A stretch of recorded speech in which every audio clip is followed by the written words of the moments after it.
¿Cómo están? Partimos este Agricultura Prime haciendo un resumen de lo que ha marcado esta semana. Por un lado tenemos que la administración del actual presidente Gabriel Boric vive su segundo gran conflicto a poco más de 100 días de haber iniciado su gobierno. Se trata del paro de los trabajadores de Codelco tras el anunciado cierre de la fundición de Ventanas, lo que ya está generando una serie de impacto económico en un año especialmente sensible en ese tema. Ese tema y otros de actualidad política también estaremos conversando aquí en Agricultura Prime. Agricultura Prime, el estelar de Agricultura con Jessica Castañeda.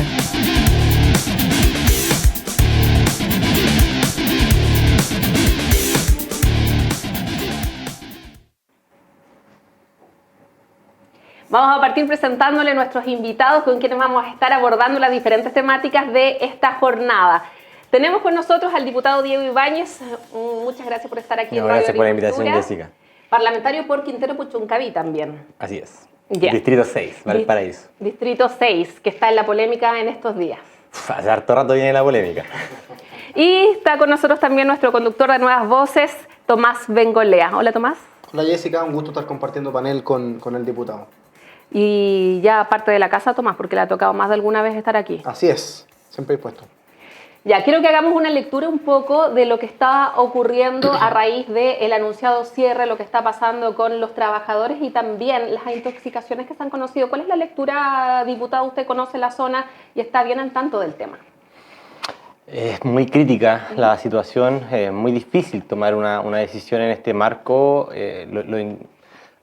Hay dos temas de fondo, creo yo. Uno se habla más que el tema de la contaminación. Todos sabemos que aquí hay una zona saturada hace más de 30 años, que no solamente hay dióxido de azufre, que es lo que se ha conversado mucho estos últimos días, sino que también hay arsénico. Hay estudios de la Cato de Valpo, de la Santa María, que sugieren que los niveles de arsénico son pero brutales, brutales. Y tú sabes que a nivel de OMS el arsénico está normado a cierto estándar y en este territorio se triplica ese estándar. Entonces está ahí en una situación que la verdad no da para más. Pero en términos financieros, sabemos que la Fundición Ventanas es una de las 4 estatales. Es la más chiquitita y es la única que tiene pérdidas millonarias. Y en ¿Chiquitita por la cantidad de trabajadores que están ahí? No, chiquitita por las toneladas de concentrado que funde. Ya. Cerca de 430.000. Y a diferencia de Chuquicamata, que son cerca de 1.300.000. Entonces, tienes una fundición que data del año 64, que se le han hecho miles de millones de pesos en arreglos, y la verdad es que no se arregla la cosa, porque es muy antigua, porque ya es tecnología obsoleta, y para resolverlo tú necesitas implementar cerca del equivalente a 5 hospitales de alta complejidad para resolver recién en un punto porcentual la baja de gases. Y eso, si uno lo mira en costo-beneficio, esto es una empresa pública, es demasiado costo y poco beneficio. Sigue habiendo pérdida. Entonces, al final, lo que pierden son los chilenos que con su impuesto también y como es una empresa del Estado, pertenece a todas y todos los chilenos. Entonces, ni ambientalmente ni financieramente, aquí estamos en un asunto que vamos a resolver dándole continuidad a este proyecto. Ahora, el directorio de Codelco, desde luego, esperemos que llegue a acuerdo con los trabajadores. Eso es importante, que se abra el diálogo, que se tiendan puentes. Y en eso estamos hoy día. Hay una mesa de negociación que quizás son las 3, ya partió a esta hora, entonces esperemos que se llegue a un puerto. Sí, una mesa que comenzó en la mañana y que ahora a las 3 tenía una reunión ahí en el Ministerio de Minería. Hay un impacto tremendo también para los trabajadores que están ahí. Se inició, Tomás Bengolea, una paralización indefinida hasta el momento. Sí, mira, yo creo que aquí hay dos aristas de la discusión que son bien importantes. El primero tiene que ver evidentemente con la calidad del medio ambiente y la calidad de la zona en la que viven los vecinos de allá. Y me parece, en ese sentido, estoy de acuerdo con el diputado en que es una buena decisión, compleja, pero una buena decisión cerrar la Fundición Ventana. A mí me parece que el respeto a la dignidad humana exige también el cuidado, la protección del medio ambiente, precisamente en pro de los trabajadores, en pro de las familias que viven ahí. Y muchas veces estas discusiones son alejadas de las zonas de conflicto, muchas veces la élite santiaguina o la clase política ve estas discusiones un poco alejadas de ellas porque no es la realidad que les toca vivir en su día a día, y en ese sentido me parece adecuada la decisión. Ahora, una decisión que es adecuada pero que es compleja requiere planificación, requiere una buena puesta en escena política, requiere una buena estrategia comunicacional, ser capaz de explicarle a los chilenos y a los vecinos y en particular a los trabajadores por qué se toma la decisión y cuáles van a ser sus consecuencias y cuáles van a ser los paliativos de una decisión que tiene costo. Y me parece que ahí está el gran flanco del gobierno, un flanco que es evidente por sus resultados, la paralización de los trabajadores, la polémica que se ha generado, pero al mismo tiempo porque me parece que la explicación, por ejemplo, que da el diputado Ibáñez respecto a los niveles de intoxicación que hay en la zona, no es la misma que ha dado el gobierno con esa claridad. Y eso incluso conlleva a torpezas o equivocaciones de personas incluso de centro-derecha que se han opuesto al cierre de la Fundición Ventana, sin mayores antecedentes. Se oponen de algún modo porque el gobierno fue el que la propuso, entonces esta lógica como de oposición por contradicción. No, me parece que es una buena noticia, pero evidentemente para los trabajadores no hay un panorama claro, no hay una estrategia demasiado definida, muy en la línea de lo que ha sido la dinámica de improvisación del gobierno, y creo que eso tiene a los trabajadores hoy día evidentemente paralizados, muy preocupados, y creo que hay que abordar el tema con la complejidad que se merece y no con la simpleza que muchas veces se aborda. Por ejemplo, pensando en las reubicaciones y otro tipo de decisiones que, claro, cuando uno la está decidiendo en una mesa de directorio pueden parecer sensatas, pero implica que familias enteras tengan que irse a vivir a lugares distintos, que niños dejen de ir a determinados establecimientos educacionales. O sea, son decisiones que impactan en esa familia y que, por lo tanto, yo creo que si se toma una decisión valiente, importante, pero compleja, requirió mayor planificación de la que estamos viendo en estos días. Le faltó como la bajada comunicacional. De hecho, hay alcaldes que han criticado un poco eso, porque dicen como que nunca los llamaron, nunca les comunicaron, no les consultaron tampoco. Se habló hasta de improvisación. La ministra de Medio Ambiente asumió que faltó coordinación y planificación. Sí, yo creo que aquí estamos frente a un problema que viene hace al menos una década, desde que fueron las intoxicaciones en la Escuela de la Greda del año 2011. Yo presidí la comisión investigadora del año 2018. Con los mismos dirigentes que hoy vemos en la tele, estuvimos sentados en una mesa de trabajo para saber qué era lo que pasaba el año 2018, cuando fueron cerca de 1000 chicos y chicas intoxicados. Yo recuerdo que estábamos en el hospital de Adriana Cauciño, un hospital que ni siquiera tenía red de oxígeno, o sea, era muy precario. Estamos hablando de una población, una comunidad de cerca de 30.000 habitantes en Quintero, cerca de 15.000 más en Puchuncaví, que tiene el nivel de falta de alcantarillado más alto, que tiene los puntajes PSU más bajos, que tiene una pobreza multidimensional muy crítica en función del resto de los índices de la región. Y yo creo que había que tomar una decisión rápida. ¿Por qué? Porque hubieron 4 episodios de intoxicación en los 3 primeros meses del presidente Gabriel Boric. Y yo recuerdo muy bien cuando llevamos a Gabriel al cierre de campaña de primaria contra Daniel Jadwe, él finalizó su campaña en Quintero, recuerdo, en la zona de Loncura. Y estaba Flaviana, que es la hija de una vecina que tenía, si mal no recuerdo, 11 añitos, y ella le entrega una carta al presidente, ¿ya? Fue todo bien espontáneo, la verdad. Le entrega una carta y ella había sido intoxicada en el episodio del 2018. Ella declaraba que no sentía sus piernas, que le daban náuseas, vómitos. Y escuchar ese relato me da la impresión de que a Gabriel hace clic. Entonces Gabriel lo que hace es tomar una decisión rápida, dar una señal rápida, de que aquí las escuelas no pueden cerrar y que las empresas sigan funcionando. Eso es lo que quiere hacer, a mi juicio, el presidente de la República, con una determinación muy clara en cadena nacional. Ahora bien, ahora trabajemos en darle la garantía a los trabajadores. Codelco ya dijo que los trabajadores directos van a seguir en la faena, porque aquí está la refinería y la fundición. La refinería sigue. Los trabajadores van a seguir también, si quieren retiro anticipado, va a existir retiro anticipado. Entonces, al menos los 380 que son contratados directos van a tener su peguita. El problema es el resto, el problema es los subcontratados, en las cerca de 21 empresas contratistas que se están ofreciendo reubicaciones de sus servicios. Hablamos de alimentación, del casino, de la seguridad. Y el otro problema que tenemos, con esto cierro, son los pequeños y medianos mineros. Recordemos que el material concentrado viene un 50% de la pequeña y mediana minería.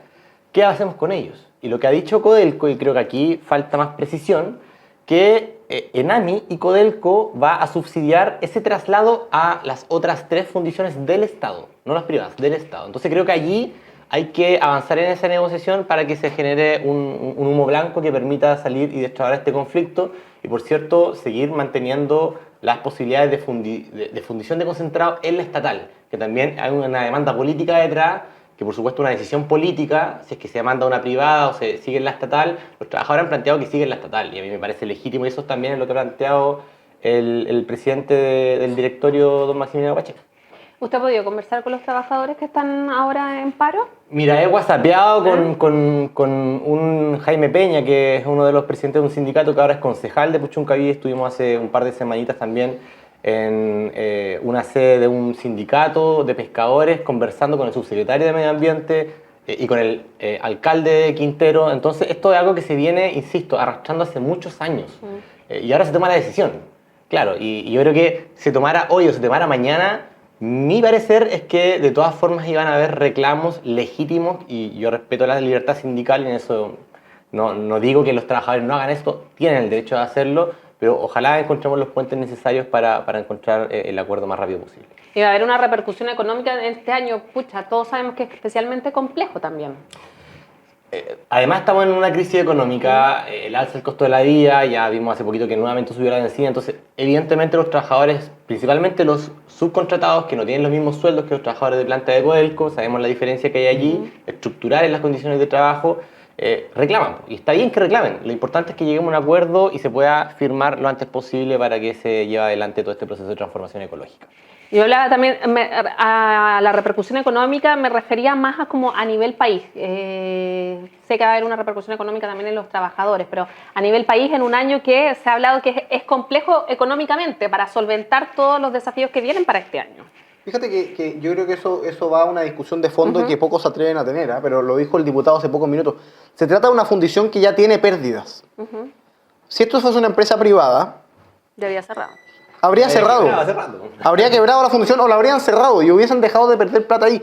Si el problema de Codelco, bajo este eslogan de que es una empresa de todos los chilenos, que obviamente no es de todos los chilenos, una empresa del Estado administrada por algunos funcionarios estatales, con un directorio que además se cuotea, basta ver que el exministro Bachelet hoy día es el presidente de ese directorio, tiene poco riesgo. Entonces tú puedes tener una fundición que pierde plata y que sigue funcionando y que se cierra buenamente por motivos medioambientales, con poca respuesta a sus trabajadores, ojalá, y yo en eso estoy de acuerdo con el diputado, ojalá las conversaciones lleguen a muy buen puerto, es lo que todos esperamos. Pero lo cierto es que el impacto económico de una empresa que tiene pérdida va a ser más bien menor. El impacto va a ser para los trabajadores. Efectivamente, en un año marcado por la incertidumbre económica de cara al futuro, el alza en el costo de la vida, la inflación, la canasta básica y todos los bienes. Y por otro lado, en tiempos en que la inversión en Chile está absolutamente siendo ahuyentada o por el gobierno o por la Convención Constitucional. Entonces, decía algo interesante el diputado Ibañez, el presidente Boric está dando señales. Sí, bueno, pero es que la política no es solo señales. La política es tomar decisiones, es planificar, es tener etapas y es ser capaz de dar respuesta a los problemas que existen. Y son señales además contradictorias, porque decía el diputado, la señal es que las empresas no pueden seguir funcionando si cierran los colegios. Bueno, en tema respiratorio aplicó otro criterio, cerró los colegios antes de tiempo, sin coordinarse entre los ministros y pareciera que ahí la señal cambió de turno, ¿no? Entonces, a mí me parece que el tema es más de fondo. Codelco debe ser sujeto a una revisión profunda respecto a los sueldos que tienen muchas veces los trabajadores del cobre, que muchas veces son mucho más altos y la distinción que se hace con los subcontratados es brutal. Respecto a cómo funciona esa plata, cuántos recursos efectivamente genera, cuál es la veracidad de que seamos todos dueños de Codelco o no. Y yo lo he dicho muchas veces, yo estoy dispuesto a democratizar Codelco, que eso se abra a participación de privados. Tú podrías hacer, por ejemplo, que un porcentaje accionario de Codelco vaya a los fondos de pensiones de los chilenos y que sea una vía de inyección de recursos mejor. Es decir, hacer realidad que los chilenos sean dueños de Codelco y no como hoy día, que es una empresa estatal, que además es estatal desde el gobierno militar, y tenemos al absurdo de la izquierda defendiendo una empresa estatal que es estatal por Pinochet. O sea, que además demuestra que las cosas se pueden defender un poco al margen de Pinochet. Yo creo que eso le hace bien a la discusión chilena. Hoy les tengo una noticia, estamos en desarrollo con esta información, tenemos un periodista que está al interior de, bueno, las afueras de las reuniones que se estaban sosteniendo hasta ahora, y le voy a estar contando más antecedentes, pero ya recién anuncian que se va a levantar el paro. Hubo buenas conversaciones durante esta jornada, reuniones desde las 9 de la mañana, ahora tuvimos a las 3 de la tarde una en el Ministerio de Minería, se reunieron con Codelco y anuncian ahora que se levanta el paro. Así que una buena noticia. Una buena noticia. Una buena noticia porque los paros en general, y en esto hay que tener un solo criterio. Yo muchas veces veo a gente de derecha confundida con el tema de los paros de los camioneros y qué sé yo, que a todo esto en su minuto pensaron en plegarse al paro, o se plegaron definitivamente y yo creo que hoy día no van a tener margen para hacerlo porque se va a levantar muy rápido. Las paralizaciones y en general las que interrumpen el tránsito, afectan la vida diaria, son ilegales. Y eso hay que decirlo. Sea de los camioneros, sea de los contratistas del cobre, sea de quien sea, en la medida que afecten derechos de otras personas. Pero al mismo tiempo, obviamente, tienen una causa que es muy legítima, que es muy entendible, y que es el descontento de los trabajadores. Y me parece que en ese sentido una buena noticia que se esté conversando ya el término del paro y espero que eso redunde en buenas condiciones, ya sea de reubicación, de compensación, de indemnización a los trabajadores que podrían ver puesto en riesgo su trabajo. Bien, ya lo tengo confirmado. Está el comunicado, se pone fin a las movilizaciones y se acuerda con Codelco iniciar ya la mesa de trabajo en Ventana. Los dirigentes y la empresa formarán una mesa de trabajo para abordar el futuro de la división y asegurar un convenio de transición justa. Y de hecho ya habló el presidente ejecutivo subrogante Andrés Ugarret y hablaron desde la Federación de los Trabajadores de Codelco también. Pero todo sobre la marcha. Pero una buena noticia, especialmente para la zona, usted es parlamentario de allá. Sí, así es. ¿Cuáles son los episodios más complejos de los que sufrían los vecinos allá en las zonas aledañas? Mira, yo lo que me tocó vivir fue una intoxicación, la del 2018. Y yo diría también hay un problema con AES-Gener, con las termoeléctricas, los varamientos de carbón o con los terminales portuarios en función de el derrame de hidrocarburos. Hay un sindicato, el S24, de Quintero, que cuando sacaban el producto del mar venía con hidrocarburos. O sea, igual es una situación muy, muy triste porque son familias que históricamente viven en la zona, que vienen de incluso muchos descendientes de la cultura Bato, que habitaba la zona costera de Chile Central, y ver que se destruye toda una identidad cultural de vida es muy triste. Porque al lado te colocaron una termoeléctrica, 4 termoeléctricas de hecho, la última aprobada por la concertación. Entonces, yo creo que es muy triste ver cómo se va destruyendo poco a poco un tejido social, un valor comunitario, cultura chilena, finalmente la que va quedando atrás. Y se va desplazando por vertimientos de carbón en la playa Ventana y por justamente hidrocarburos en las mallas de los productos de mar. Entonces, el problema es multidimensional. Sí, yo creo que incluso aquí muchos señalaban que como paró Codelco Ventanas y se seguían ocurriendo las intoxicaciones, era obvio que cuando el material particulado decanta, tú tienes que hacer una remediación, una bioremediación de muy largo plazo para recién poder recuperar ambientalmente la zona. Y creo que ese es el gran desafío. Y eso es un desafío que no solamente tiene Quintero Puchuncaví, tiene Coronel, tiene Huasco, tiene Mejillones, que son las denominadas zonas de sacrificio en Chile.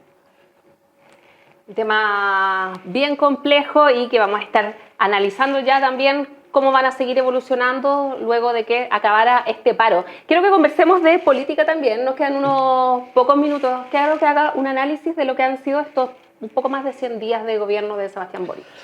De Gabriel Boric. Sebastián Boric. La mezcla de nombres del presidente. Con ese están todos de acuerdo. Complejo, son 100 días de una fuerza política. Nosotros crecimos los movimientos estudiantiles, habitamos los movimientos sociales, ir masticando el poder ejecutivo, el funcionamiento. Creo que evidentemente se han cometido errores por falta de experiencia y eso lo hemos señalado, que hay que corregirlo rápidamente. Y creo que de una u otra forma hemos ido encontrando que hay cosas que se pueden hacer rápido y otras que son transformaciones estructurales que necesitan una gradualidad porque implican además un apoyo en el Congreso que requiere de construir una mayoría que nos exceda a nosotros mismos. Estamos intentando llegar a acuerdos, por supuesto, con el Partido de la Gente, en cierta materia como el royalty minero, en la Comisión de Minería, a propósito del tema de Codelco Ventana. Se viene la reforma tributaria, tendremos que tener un gran acuerdo que incluya y que incorpore a la democracia cristiana. Creo que las complejidades de habitar el poder las íbamos a vivir tarde o temprano, cuando llegásemos, y llegamos más temprano que tarde, después de la revuelta social. Creo que el aprendizaje ha sido brutal, al menos creo que hemos madurado en 3 meses lo que no maduramos en 10 años, y desde ese punto de vista, al menos hoy sentamos las condiciones, se termina el proceso de instalación. Ya a fines de este mes se presenta la reforma tributaria liderada por Mario Marcel, ya a fines de septiembre se presenta la reforma de pensiones, y allí vamos a necesitar grandes acuerdos y nuestro rol es también como Frente Amplio tender puentes entre esos distintos mundos, colocando en el centro el bienestar ciudadano. El diputado Ibáñez decía que ellos han madurado en estos 3 meses lo que no habían pasado en 10 años. Yo creo que es un poco la lectura tuya, Tomás, de cómo se ve. Él está adentro, parlamentario, ¿cómo se ve desde afuera? A ver, si es que efectivamente ha habido madurez política y no simplemente cambios en las estrategias políticas, lamentablemente ha sido a costa de las personas. Y ha sido a costa de las personas en distintos temas. Y el principal y el más sentido por los ciudadanos chilenos es precisamente en el tema de la violencia.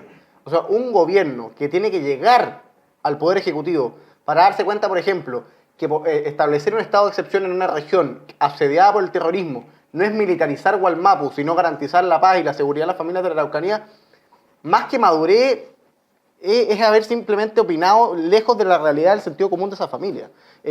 Un gobierno cuya primera decisión es retirar de querellas por ley de seguridad interior del Estado frente a hechos de violencia y que además propone indultar a esas mismas personas que estuvieron en su minuto delinquiendo los marcos del 18 de octubre, lo que hace es empezar a generar un ambiente propicio para la impunidad.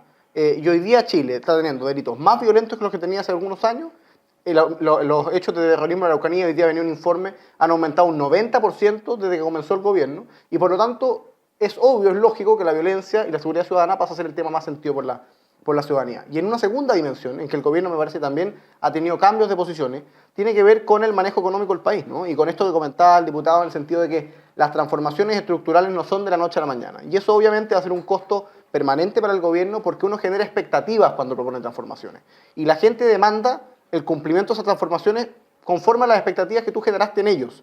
Hoy día el presidente Boric se ha dado cuenta que para liderar una reforma tributaria tiene que primero generar un espacio de conversación con los distintos actores, ya tiene que conversar con los empresarios y otro tipo de gremios con los que en general la izquierda no gusta conversar.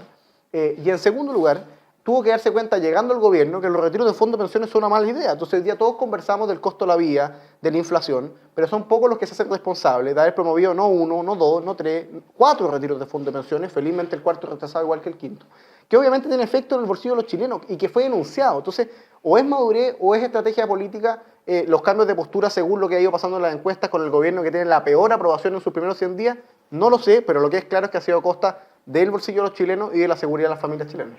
Vamos a una pausa y luego regresamos y vamos a seguir conversando aquí en Agricultura Prime.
Volvemos a Agricultura Prime y Tomás Bengolea recién hacía un análisis bien crítico de lo que ha sido este periodo de instalación del gobierno de Gabriel Boric.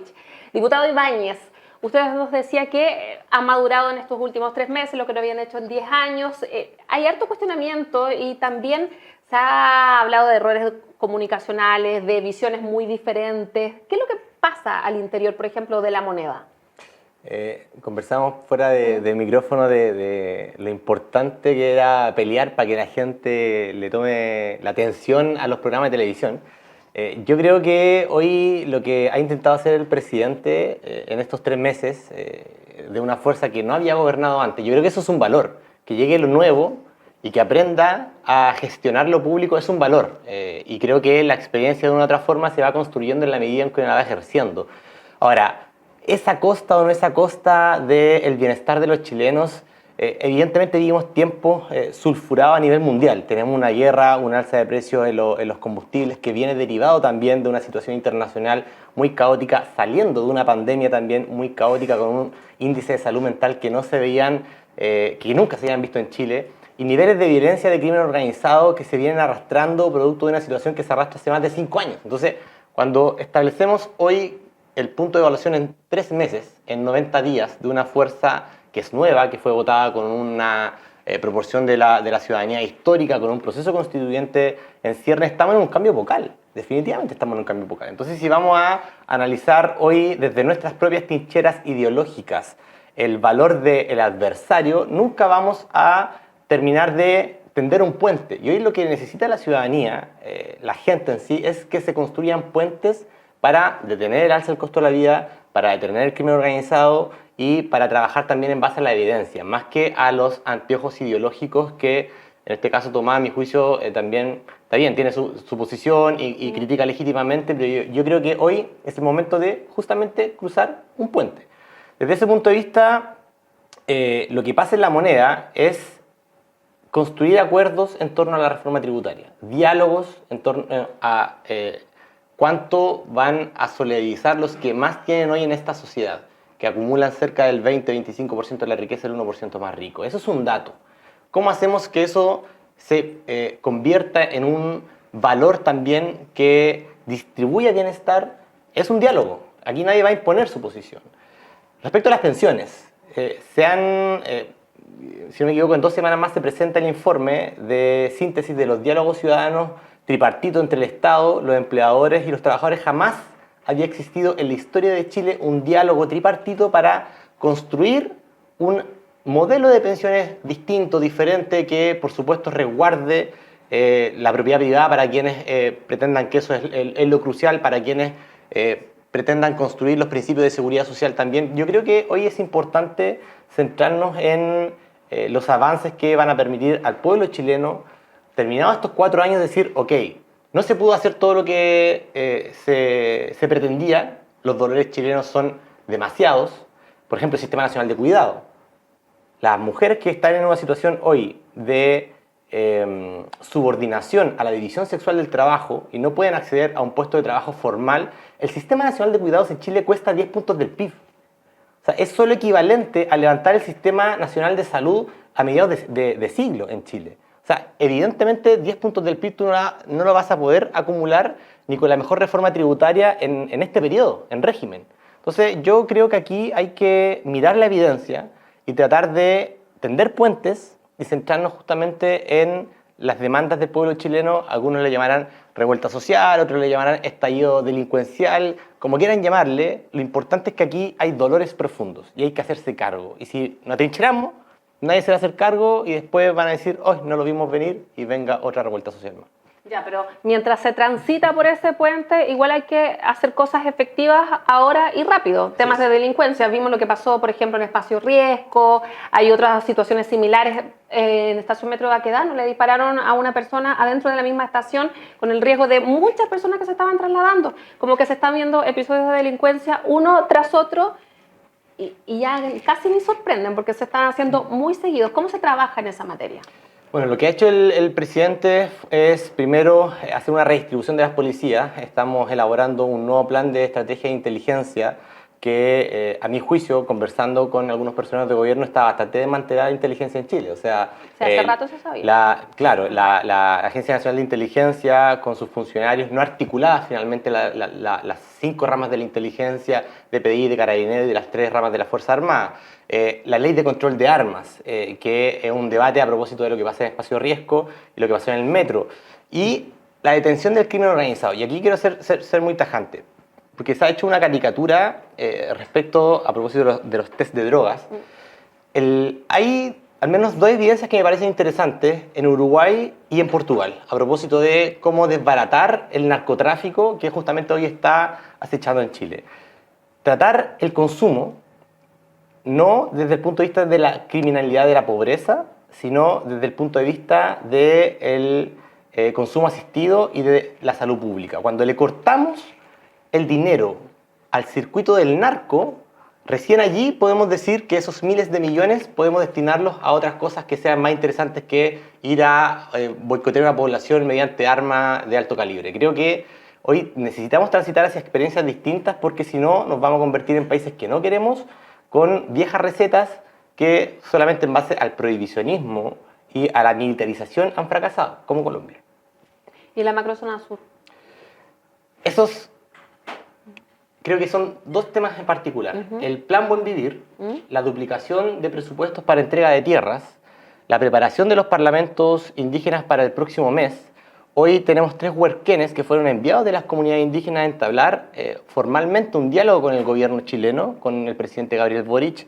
Van de la mano de una estrategia que, por supuesto, permita reducir los niveles de conflictividad y asegurar que llegue el abastecimiento público, la presencia del Estado a ciertas comunidades, particularmente la zona de Tirúa, en la franja más costera, y lo que vemos en evidencia conversando desde el Ministerio del Interior con carabineros, con la PDI y con los militares es que la estrategia que ha tomado el gobierno hasta el día de hoy, dicho por los propios funcionarios, ha servido. Ha funcionado, ha permitido descomprimir policías para destinarlo a otras labores de prevención y eso ha bajado el índice de violencia al menos el último mes. Ya, igual los índices como que entregan desde la moneda son diferentes a los que plantea la Son diferentes multilateral. porque el cálculo que se hace cuando uno ve la base de datos, que todos de una u otra forma la filtraron, desde hace un año hacia la fecha, claro que han aumentado respecto de los años anteriores. Si uno hace el filtro de los últimos 3 meses, la situación es distinta. Entonces, allí uno tendrá su fórmula para criticar para acá, para allá, pero la verdad es que al menos ha avanzado el Plan Buen Vivir y conversando también con las autoridades locales, se permitió controlar la violencia de los grupos más radicalizados. Tomás, ¿quieres agregar algo sobre esto? Sí, dos o tres cosas. Primero, respecto a los datos, una cosa muy... Evidentemente los datos son interpretables y uno va a poder interpretarlos para un lado o para el otro. Yo encuentro valioso que en el gobierno, nos diga el diputado, hay datos que han demostrado que la estrategia ha servido. Han habido datos para todas partes. La ministra de Desarrollo Social afirmó hace un par de meses que con el estado de excepción constitucional los delitos graves habían aumentado un 400% en la Araucanía desde que se implementó. Esto obviamente antes de que el gobierno decidiera aplicarlo, es decir, cuando todavía estaban defendiendo su nueva estrategia. Estrategia que aún de algún modo fracasan los hechos cuando el gobierno finalmente decide aplicar la estrategia del presidente Piñera, ¿no? Que era aplicar un estado de excepción constitucional en la zona. No estoy defendiendo al presidente Piñera ni su estrategia, porque en ambos casos me parece perfectamente insuficiente. Me parece que el estado de emergencia, que en este caso es acotado, no va a resolver el problema que hay en la Araucanía, y probablemente el problema de la Araucanía hay que abordarlo con mucha más profundidad y al mismo tiempo con más firmeza. ¿Y por qué te lo comento? Porque yo estoy de acuerdo con algunas cosas que ha dicho el diputado Ibáñez. Entre ellas, por ejemplo, que en Chile no hay inteligencia. Y eso es un dato. Y la verdad es que lo que hace la Agencia Nacional de Inteligencia es bastante precario, como bien dice el diputado, es bastante descoordinado con otras ramas de inteligencia dentro de las mismas Fuerzas Armadas y de la Policía de Investigaciones. Pero hay cosas que no requieren inteligencia, sino que requieren decisión política o compromiso con la paz y la seguridad. Por ejemplo, tenemos a un líder de una organización terrorista, Héctor Yaitul, que públicamente, ante el decreto del estado de excepción constitucional, dice que va a llamar a una subversión armada contra el Estado de Chile, a una resistencia armada contra el Estado de Chile. Nadie se querella contra ese tipo. Peor aún, 2 semanas después, Héctor Yaitul viene a Santiago a presentar un libro y da una charla con 200 personas. ¿Qué te quiero mencionar con esto? Entonces, disculpa, ¿tú sabías que hay ya querellas abiertas? ¿Cierto? Bueno, no, ¿Sabes el cuántas gobierno querellas decidió no abiertas? querellarse. Es que ese es el punto. Hay 2 querellas que ya están abiertas y que la abrió Sebastián Piñera en el Por gobierno supuesto. pasado. ¿Qué hace procesalmente para cumplir con la normativa este Ministerio del Interior? Esos antecedentes... Tiene que adherirse a la querella, que es eh, lo normal. No, estos antecedentes se adjuntan a la carpeta investigativa de querellas que ya están abiertas. Entonces, el estándar de aplicar la norma y la ley se cumple absolutamente. Yo digo porque también se dice mucho de que nosotros estamos dándole como cancha abierta, Héctor Yaitul, etc. Y eso es falso. De hecho, la estrategia es justamente arrinconar a los grupos más radicalizados que por lo demás han ido perdiendo adhesión en las comunidades producto de una estrategia de estaremos de diálogo. acuerdo que eso obviamente no es así. Es que por eso hay que tener inteligencia política para abordar este tema, porque si uno pisa el palito a cada rato, va a seguir cometiendo el mismo error a cada rato. Entonces, cuando tú avanzas en el diálogo con las comunidades y vas permitiendo que se adhieran a una estrategia de diálogo, no pisando el palito, pero sí cumpliendo con la normativa, la verdad es que yo no sé dónde está el problema. ¿Dónde No, está el lo que pasa problema? lo que pasa es que el consejo de no pisar el palito es un consejo que si yo fuese tú lo daría en la moneda. Porque la verdad es que hay dos cosas. Uno, como bien tú dices, el proceso judicial, y es cómo el gobierno tras bambalinas aporta antecedentes a la carpeta investigativa, y me parece bien. Si el problema es que tú Entonces, ¿para qué tú mismo lo querellarse? dijiste, la ¿Cuál política era son señales. Fue una declaración tuya. Yo te dije que además implicaba acciones y planificaciones. Tú tienes una ministra del Interior que a la semana de gobierno visita la región de la Araucanía, es recibida a balazos y no se querella. Me va a decir que ya existía una querella contra la ministra, contra los atacantes de la ministra del Interior. Ministra del Interior que después dice, nunca habíamos tenido ataques a civiles como los que estamos teniendo ahora, siendo que ella había sido víctima de un ataque contra civiles, a balazos. Y una ministra no se decide querellar. Y después, Yaitul se dice públicamente que el gobierno no va a querellarse. En vez de dar la explicación que tú ahora me das, dice el gobierno no se querella. Entonces, como tú bien valoras que las señales políticas son importantes y una señal que dio el presidente Boric es cerrar la Fundación Ventana, yo te pregunto por qué el gobierno no da señales inequívocas en pro de la paz, la seguridad y de hacer cumplir la ley. Porque si bien falta inteligencia, hay cosas que son hacer cumplir la ley. La ministra del Interior, haciendo cumplir la ley, si es atacada, puede querellarse, ¿no? Estimado, y no lo hace. Esa es su estrategia. Esa es la estrategia que creó el presidente Piñera. No es la estrategia, es cumplir la ley, es una obligación constitucional. No, Lo tierno lo de la estrategia, es una obligación constitucional aplicar la ley. Las investigaciones están abiertas, se aportan antecedentes y se hace a no las hay ni policías una investigación actuar. abierta por las personas que atacaron a la ministra Siche, ni una, no saben quiénes son, y es la ministra del Interior y la Seguridad Pública y ella recibía balazos en territorio del Estado en que las fuerzas de orden no pueden entrar. Hay muchas investigaciones abiertas en la zona, yo diría Pero, que centenares, incluso más de 5, 3 son por el tema de la CAM, otras 2 por Héctor Yaitul y otras tantas más por hechos de violencia que terminan siendo Yaitul, que es el líder de la CAM, dicho sea Entonces, yo creo que tú está bien, ustedes hicieron una estrategia y fracasó. No, yo no tengo nada que ver con el gobierno. Bueno, lo que tú estás señalando ya lo hizo el expresidente Piñera y fracasó. Yo creo que ahora hay oportunidad al menos de esperar un momento y ver cómo resulta esta estrategia. A nuestro juicio, esta estrategia está avanzando. Estamos creando mecanismos de diálogo y estamos desarticulando. Creo que eso de una u otra forma igual lo valoran las autoridades, tanto de las comunidades indígenas como también las autoridades locales de la zona. Hace poquito estuvimos hablando con algunos alcaldes de la zona y efectivamente hay miedo porque, claro, ellos no se pueden querellar porque si no lo amenazan de muerte. Y hay una situación allí de narcotráfico, de tráfico de madera, etc. Entonces yo allí no sería tan soberbio desde el punto de vista de hagan esto otro. Aquí se necesita estrategia e inteligencia. Política pero ¿tú estás de y acuerdo policial. conmigo en que el argumento que tú aplicas, que es el mismo argumento que dijo el gobierno el primer mes, que es que no iban a aplicar el estado de excepción constitucional en la Araucanía de Pero si emergencia? eso ya... ¿Puedo terminar o no sé? Adelante. El estado de emergencia constitucional en la Araucanía no lo iban a aplicar porque querían cambiar la estrategia, porque la estrategia del presidente Piñera había fracasado. Dicho sea paso, me parece que la estrategia del presidente Piñera evidentemente fracasó en la Araucanía. Dijeron que iban a esperar para que su estrategia funcionara y a las pocas semanas aplicaron el estado de excepción constitucional. O sea, dándonos a entender a todos los chilenos sensatos, que no tienen la información que tienes tú de la moneda, que la estrategia que aplicaron el primer mes no estaba funcionando. ¿Para qué? Para algo que es básico para un presidente de la República y para un ministro de Interior y Seguridad Pública.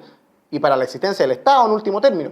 Garantizar la paz y la seguridad de los vecinos. Entonces, de las personas. Entonces, cuando tú tienes señales políticas, declaraciones políticas, decisiones políticas, al margen del proceso judicial, del proceso de investigación, que no se condicen con la petición de la gran mayoría de los habitantes de la Araucanía, porque además esto es algo que además a la izquierda le complica porque en la Araucanía gana José Antonio Kast, se eligen más diputados de derecha que de izquierda, se eligen más senadores de derecha que de izquierda, porque piden paz, el 80% vota a favor del estado de emergencia en una consulta ciudadana. Cuando tú no respondes políticamente, sino que das señal en el sentido contrario, se produce la brecha que se está produciendo. Entonces tú me dices, se está generando un espacio de diálogo, se ha ejecutado bien una estrategia, está funcionando, y semana a semana tenemos asesinatos, personas que mueren a un balazo en la cabeza, atentados contra el líder de los empresarios, o sea, con una clara señal política, atentados contra la familia de un constituyente de la democracia cristiana la semana pasada, es decir, atentados que además tienen una significancia política. Y el gobierno lo que me está diciendo es que aporta antecedente a la carpeta investigativa. Esa es la respuesta del presidente Boric. Y algunos espacios de diálogo que, francamente, no se entienden, porque lo que hoy día la ciudadanía está pidiendo, sobre todo los vecinos de la Araucanía, es que se aplique la ley y que haya orden y seguridad y que la gente sea perseguida por sus delitos. Y ojo a esto, estoy seguro que si el problema que vive la Araucanía lo viviésemos en Providencia, donde estamos, en Las Condes, en Vitacura, en Lo Barnechea, en Santiago Centro, en Valparaíso, a los alrededores del Congreso Nacional, esto se habría solucionado.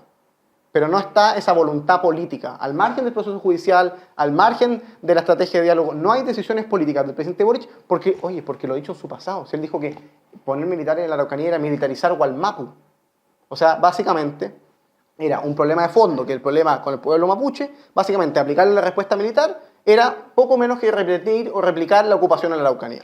Y hoy día cambió de postura. Ahora, eso puede ser madurez, tú has dicho que es madurez. Las caricaturas en esto no ayudan mucho. ¿Cuál es la caricatura para entenderlo? La caricatura es creer que porque en la etapa de diagnóstico uno toma una decisión, finalmente está todo malo. Porque los resultados hasta el día de hoy están señalando que va avanzando la estrategia de forma correcta. Pero tenemos y algunos 5 datos, estadísticas de homicidio, atentado, incendio. Sí, pues si los datos están. O sea, sí, hoy día salió, por ejemplo, que los atentados habían aumentado el 90%, ese es el dato. Cuando tú vas y presentas sin discreción una militarización de un territorio, tú estás dando una señal política hacia un sector.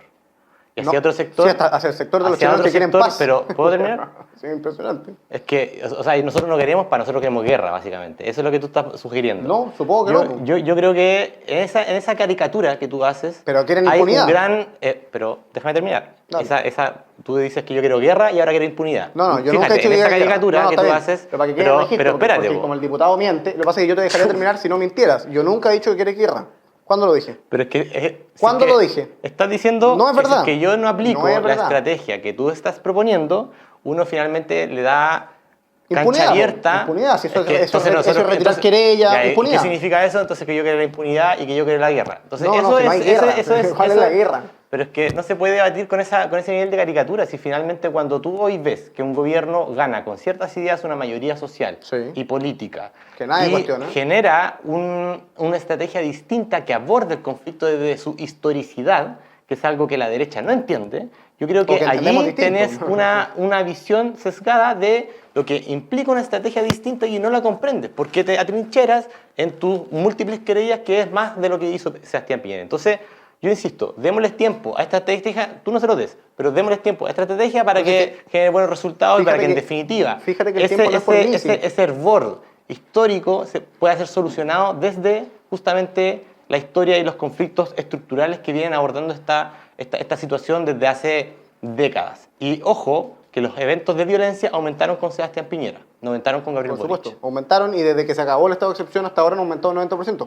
Ahora, si la respuesta podemos darla desde la historia, podemos darle desde la historia que le gusta a la izquierda y que es la única forma de comprender la historicidad, como dice el diputado. Otros podríamos decir, mira, la verdad es que el conflicto de fondo en realidad pasa por un desconocimiento de la historia. Y por eso hoy día vemos que los chilenos además rechazan las iniciativas de la Convención en orden a darle privilegios y sistemas especiales a los pueblos originarios. Si el tema es muy anterior a ese. El tema es que aquí hay decisiones políticas que no van en orden a perseguir a los responsables, a los delincuentes, que dan sensaciones y marcos de impunidad, de tirar querellas por la inseguridad interior del Estado. Y promover un indulto no es otra cosa que impunidad. El indulto tiene como resultado que se le borre la pena a la persona. Es decir, impunidad. A ti te puede gustar, te puede imaginar una guerra, lo que tú quieras, pero las decisiones políticas están claras. Y la verdad es que yo le puedo dar tiempo a una estrategia, da lo mismo, porque felizmente tengo suerte de vivir en Santiago. ¿Sabes que lo pienso por mi abuela, que vive en una casa en Traiguén, donde hay atentados todos los días, donde la semana pasada cortaron la ruta? Y me vas a decir que la respuesta del gobierno es un proceso de diálogo y yo, si mi abuela me llama y me dice, oye, están quemando la casa, decir, calma, hay una estrategia, démosle tiempo a la estrategia. ¿Sabes qué quiere mi abuela? Es que eso es una caricatura. Si por algo, no, pero algo se libera la mi abuela, la Araucanía es una caricatura. No, pero es que lo que tú estás diciendo es una caricatura, porque decir que démosle tiempo a... O sea, eso lo dijiste tú. Las policías están actuando hoy. Pero por supuesto están actuando. Si hoy efectivamente a pesar de cómo lo expresen ustedes, digamos. Bueno, no sé si vamos a seguir esta conversación. No nos enfrasquemos en este tema porque ya tenemos claras diferencias, opiniones súper difíciles y distintas. Abordemos otros temas. A propósito de lo que mencionaba Tomás Bengolea, Convención Constitucional, hay un borrador que se tiene que entregar el 4 de julio. Hay invitaciones a expresidentes y ya dijeron que no iban a asistir. De hecho, hoy día el Contralor de la República también dijo que él tenía otro tipo de compromiso, tampoco podía asistir. Quiero saber ¿cómo interpreta un poco lo que pasó, si hubo equivocación o no al no invitarlos? ¿Debieron ser parte desde un inicio? y todo se cruzó y ya como que da la impresión que están bajando todos los invitados que son como las figuras más importantes en autoridad a nivel país. El Contralor el día avisó que no iba. Sí, pues eso es lo que decía. Por razones, digamos, distintas, no por diferencias con el proceso, al revés, de su éxito. De hecho, yo creo que la Contraloría está muy contenta con lo que se zanjó respecto de la Contraloría. Ellos dieron sus peticiones y varios de los puntos que ellos planteaban a nivel constitucional sobre transparencia y sobre autonomía quedaron en el marco constitucional. De hecho, el profesor Bermúdez era mi profesor de la universidad. Difícilmente él iba a hacer el quite a una invitación como esa si no fuese por parte de una invitación más importante. Ahora, respecto del tema de los presidentes, yo no sé si uno quiere interpretar la no ida de Bachelet como un rechazo, la no ida de Lagos como un rechazo, la no ida de Piñera como un rechazo. La verdad es que, claro, la convención se enfrascó en un debate bien estéril. O no lo invitáis o lo invitáis. Pero eso de que sí, que no, yo creo que eso estuvo de más, pero ya está, la invitación está extendida y esperemos que al menos esta jornada, ¿no?, de lanzamiento del borrador sea lo más ciudadana, cívica y republicana posible. ¿Los parlamentarios hay invitaciones parlamentarias o no? Está invitado el presidente de la Cámara de Diputados y el presidente del Senado. No sé si van a ir todavía, no conversamos con ellos. El lunes nos vamos a ver. No lo han dicho todavía, No no lo han han dicho expresado nada todavía. públicamente nada al respecto. ¿Hubo un error aquí comunicacional? No un error comunicacional, es un error político. Es un error desde la perspectiva de los que valoramos el trabajo de los expresidentes, con quien uno puede tener profundas diferencias. Yo soy cero fan de Ricardo Lagos y tampoco me gusta el laguismo de la derecha, porque hay muchos de la derecha que creen que los problemas de Chile tienen que resolverlos el presidente Lagos con el presidente socialista. Uno puede tener diferencias con los presidentes, pero un espíritu republicano genuino, obviamente, hubiese pasado por invitar a los expresidentes del primer minuto. A mí me parece que el presidente Piñera, que en hartas cosas se equivoca, en una tuvo bastante razón. Dijo, oye, yo me bajo, entre otras cosas, por la forma confusa y poco respetuosa de nuestra tradición republicana de invitarnos. Porque al final a los expresidentes los invitan por la puerta de atrás. No los invitan, se produce una polémica, se dan cuenta la gran mayoría, lo encuentran insensatez, bueno, al final invitémoslo. Lo normal es que no asistan. Bachelet al margen no asiste porque tiene compromiso de la ONU, no es porque muestra un rechazo con el proceso. El único rechazo claro, que no admite dos interpretaciones, es el rechazo original de la mesa directiva de la convención a los expresidentes. ¿Es una novedad? No. Una convención que parte de la base de la Revolución de Octubre, bajo la consigna de que no han sido 30 pesos, han sido 30 años, es una convención que evidentemente es muy crítica del trabajo de los presidentes que han gobernado los últimos 30 años y en ese sentido es perfectamente coherente que no los inviten. Ahora, ¿se produjo un problema? Sí, entre otras cosas porque a mí me parece que la convención, si está discutiendo en este margen de la cancha, es decir, aquí en la izquierda, la ciudadanía está un poco más al medio, o sea, está más centrada en esos términos. Y uno puede votar a favor o en contra del presidente Lagos, uno puede ser partidario o no del presidente Piñera, no sé si quedarán de eso, pero lo cierto es que uno valora la República, uno valora la presidencia de la República, a uno le gusta la foto de los 4 presidentes, los 5 presidentes, esa foto del Bicentenario con bandera fuera de la moneda, porque hay un genuino espíritu de unidad republicana nacional que lamentablemente la actitud de la convención una y otra vez ha tratado de pisotear y esto es una polémica autoinfringida a la mesa de la Convención Constitucional, o sea, es estéril y además es muy torpe, o sea, que estén discutiendo esto a 2 semanas que sacar el proceso, que la discusión sea si es que los expresidentes van o no van, es al menos muy torpe políticamente parte de la mesa directiva. ¿Y qué le parece a ambos que haya quedado fuera del preámbulo el concepto del estallido social o como se quiera denominar? Hoy se conoció. Sí, no hoy forma se parte del preámbulo. No sé cuál haya sido el quórum, pero lo que quedó me gustó. ¿Tomás? No me gustó, pero ¿Pero sabes lo que quedó? Es obvio, sí, me llegó hoy día a la mañana. No, porque cuando ya inmediatamente dice está conformado por varias naciones, yo ahí ya tengo diferencias, ¿no? Bien de fondo. Me parece que la solución del estallido es parte de la estrategia que la Convención trató de adoptar al final de moderarse un poco con muchas normas que también fueron rechazadas en el pleno, porque estaban recibiendo mucha crítica. Pero a mí me parece que la Convención es inseparable de la Revolución de Octubre y por lo tanto pueden sacarlo, pueden no sacarlo. Me parece bien que no esté en la Constitución, pero eso no da cuenta de que la Convención se esté desmarcando de esa crisis, sino por el contrario, la Convención ha dicho muchas veces que ellos son hijos de esa crisis, lo mismo ha dicho el presidente Boric, y creo que del punto de vista histórico, sociológicamente, claro, por supuesto. sociológicamente no habría nueva constitución sin esas protestas masivas, violentas, que obviamente causaron mucho dolor. Es parte de lo que en algún momento pasó en Colombia. Me da la impresión de que la elección de Petro en Colombia también responde un poco a la revuelta que hubo en Colombia, que no sacó un proceso constituyente porque estaba muy cercano a un proceso electoral. Y creo que sociológicamente responden como también la primavera árabe respondió a la revolución en en Egipto, qué sé yo. Yo creo que hay evidente cercanías históricas que denotan que sin cortarle la cabeza al rey no hubiese Estado-nación francés, cosas por el estilo. Nos quedan 4 minutos, así que 2 minutos para cada uno para referirse a algún tema o para cerrar alguno de los que abordamos durante esta jornada. Diputado Ibáñez.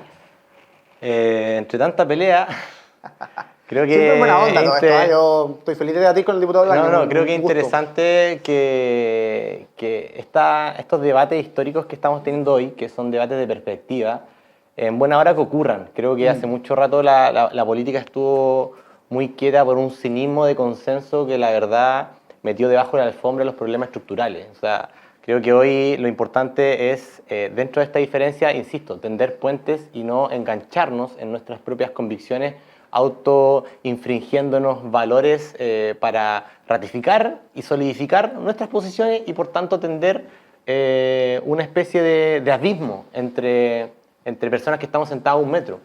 Y creo que eso no contribuye. Y hoy lo que justamente necesita Chile es unidad, es también avanzar en reformas que mejoren las pensiones, que mejoren la salud y que por supuesto planteen otro paradigma. Y aquí no estamos hablando de ninguna situación extrema, estamos hablando simplemente de avanzar en principios OCDE, de avanzar en principios que nos permitan poner a la vanguardia de las transformaciones sociales que no solamente se están generando en Latinoamérica particularmente, sino que a nivel cultural en todo el mundo. Tomás. Yo primero obviamente agradecer la invitación, un lujo debatir con el diputado Ibáñez. Yo soy de las personas que no rehuye al conflicto y lo digo porque me parece que la política implica debate genuino, transparente de posiciones políticas, de posturas políticas, de posturas históricas, de comprensiones de procesos políticos y es sano que así se haga y que se haga con transparencia, al calor del debate en un minuto, al margen de una conversación con un vino en otra. Estoy de acuerdo con el diputado Ibáñez en el llamado a la unidad. Y yo creo que Chile hoy día requiere unidad. Y requiere unidad en cosas bastante sustanciales. Primero, hoy día estamos en un debate muy de fondo respecto a la unidad de Chile como país. De Chile como país conceptualmente hablando, de Chile como país territorialmente hablando. Y yo creo que es muy valioso rescatar esa unidad y otorgarle un valor a la unidad de Chile. Y eso implica a los símbolos patrios de Chile, a la historia de Chile, al pueblo de Chile, a la cultura de Chile. Y en segundo lugar, yo hago un llamado a que el debate en general que se está generando sea con transparencia en las posiciones. Porque uno muchas veces puede decir, oye, avancemos hacia mejores pensiones, avancemos hacia una reforma tributaria, avancemos hacia una reforma laboral. Está bien, pero en realidad el punto es el detalle, ¿no? Porque el presidente Piñera, igual que el presidente Boric, quieren mejores pensiones. La pregunta es cómo van a lograr esas mejores pensiones. Y de la misma manera que el Frente Amplio se oponía a la reforma de pensiones del presidente Piñera, bueno, los partidarios de la capitalización individual, los partidarios de que las personas sean dueñas de sus fondos de pensiones actuales y futuros, nos vamos a oponer o a la fórmula de la convención o probablemente una reforma que quiera crear un fondo estatal. Eso es legítimo. Y obviamente los chilenos van a ir sancionando en las elecciones. Hoy día lo hicieron eligiendo el presidente Boric, mañana lo pueden hacer en otro gobierno, el 4 de septiembre lo harán con la Constitución.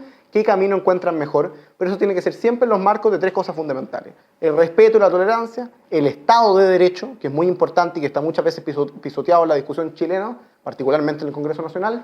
Y en tercer lugar, por supuesto, por amor a Chile, por el amor a la unidad de Chile, a su historia y a su futuro. Así que un gusto estar conversando, Jessica y diputado Ibáñez. Tomás, diputado Ibáñez, muchas gracias por venir, por acompañarnos acá en esta Agricultura Prime y sin duda vamos a volver a conversar en un tiempo más. Vamos a ver cómo sigue evolucionando el acontecer político de estas últimas semanas. Que tengan buenas noches.